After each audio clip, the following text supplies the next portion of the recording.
Today I'm across at Yateley at the Swan Valley complex. I'd like to thank Paul for letting us on today and filming.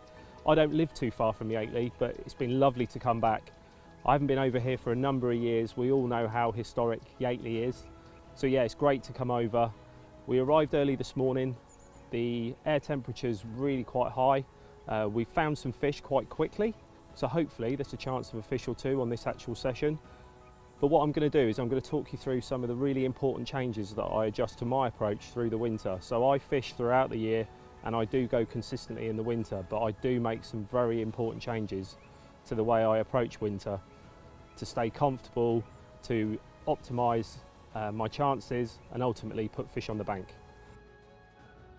I know it sounds really obvious, but the first thing that I focus on is staying warm, staying dry. So get yourself some really good clothing, some warm clothing.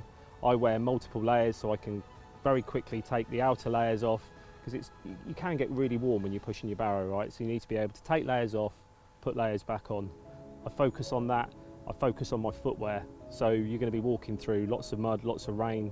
So it's really important to have dry feet. I take spare clothes with me in the barrow, and I've also got a full set of spare clothes back at the van. So if I get really uncomfortable, I can just go back to the van, get changed, and then I'm off again. And in terms of staying dry, I take an umbrella in the winter. So if you feel like you need to go for a walk and it's raining, you can take an umbrella. It helps you stay dry. I wouldn't carry an umbrella most of the year, but in the winter I definitely carry an umbrella.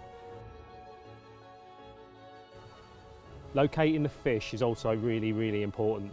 We know that the fish will congregate up probably in preferred areas of the lake, so you've got to make a really conservative effort to actually try and locate where the actual fish are.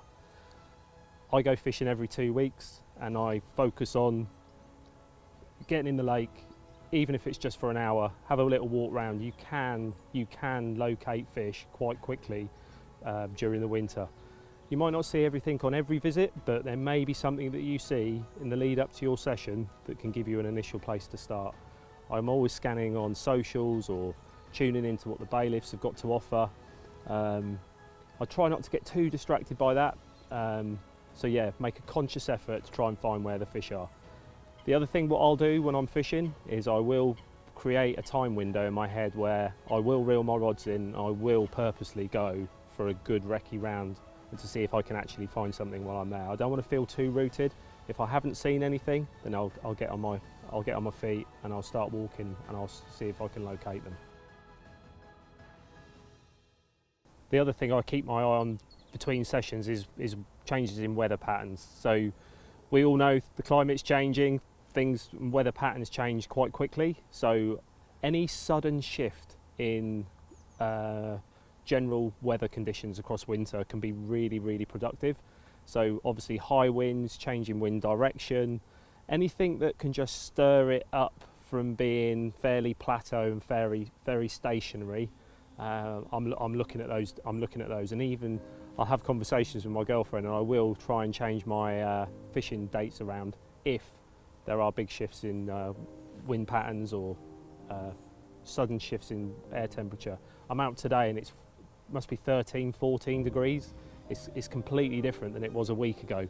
And what we've noticed since we've been here is there are fish moving, and we've been told that there hasn't been many signs of fish here for the last 3 to 4 weeks. So things are definitely on the change. So yeah, keep an eye on those weather patterns. The other thing to really focus in on is hook baits. Winter's going to bring much colder water temperature. Fish's vision is going to drop right back. So my recommendation in the winter is to be a bit more brave, be a bit more bold. You know, fish your light colours, fish your really fluoro colours. Try different things out. So I'm fishing here at Yateley, got 3 rods out. I've got one on a washed out pink, one on a bright yellow, and one on a raspberry colour sort of red. I'm fishing hinges to start, something really prominent. You know, there's quite a lot of leaf matter in the water. I want to be big and bold and put it in their face. I can always refine it back if I want to. So just my recommendation is try different colours, be bold. You can really then quickly change it up. You know, if yellow's the one, then you can go all yellow. Pink's the one, you can go all pink. So just be brave. Put the bait right in front of the fish. See if they'll respond to it. Yeah, just be bold. Although it's extra weight, I've got no issues with it. I carry a proper bivvy in the winter with a proper outer skin. Most of the year I'm travelling quite light with a brolly, but in the winter, with the hours of darkness being 16 hours a day, when that sun goes down, I want to feel comfortable. So twin skin bivvy, I've got a ground sheet to stop the condensation coming up, I've got the outer skin to stop the condensation coming down. So in the evenings when I'm cooking, staying warm, staying dry, doesn't matter what the weather's throwing at me, I am comfortable.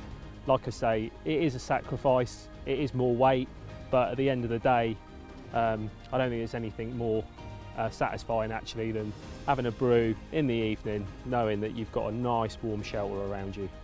So I'm sure if you apply some of these things to your winter angling this year, it will definitely help you stay comfortable, it will help you stay dry, and it will help you put fish on the bank.